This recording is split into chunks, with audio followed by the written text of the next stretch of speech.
நண்பர்கள் அனைவருக்கும் வணக்கம்.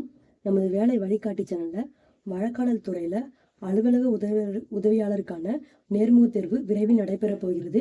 அதற்கான முக்கியமான வினாக்களை பார்ப்போம். இந்தியாவின் குடியரசுத் தலைவர் திருமதி திரௌபதி முர்மு.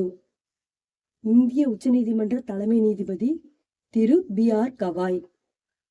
இந்தியாவின் முதல் சட்ட அமைச்சர் B.R. அம்பேத்கர். விதி 15 என்ன கூறுகிறது? எந்த ஒரு குடிமகனுக்கு எதிராக மதம், இனம், பாலினம், பிறப்பிடம் அடிப்படையில் பாகுபாடு காட்டக்கூடாது. விதி 17 தீண்டாமை ஒழிப்பு பற்றி கூறுகிறது. விதி 14 சட்டத்தின் முன் அனைவரும் சமம் என்பதை பற்றி கூறுகிறது. முகவுரையை உருவாக்கியவர் ஜவஹர்லால் நேரு.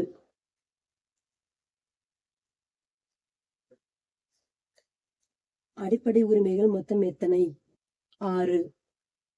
இந்திய அரசியலமைப்பு சட்டம் நடைமுறைக்கு வந்த நாள் ஜனவரி 26, 1950. இந்திய அரசியலமைப்பில் உள்ள அட்டவணைகள் மொத்தம் 12, பகுதிகள் 25, உறுப்புகள் அதாவது ஆர்டிகல் 448.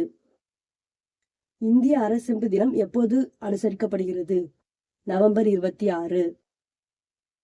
சட்டத்தின் ஆட்சி என்ற பதத்தை கூறியவர் A.V. டைசி. விதி 15 எதை பற்றி கூறுகிறது? பாகுபாட்டை தடை செய்தல். விதி 16 பொது வேலைவாய்ப்பில் அனைவருக்கும் சம வாய்ப்பு. விதி 18 பட்டங்களை துரைத்தல்.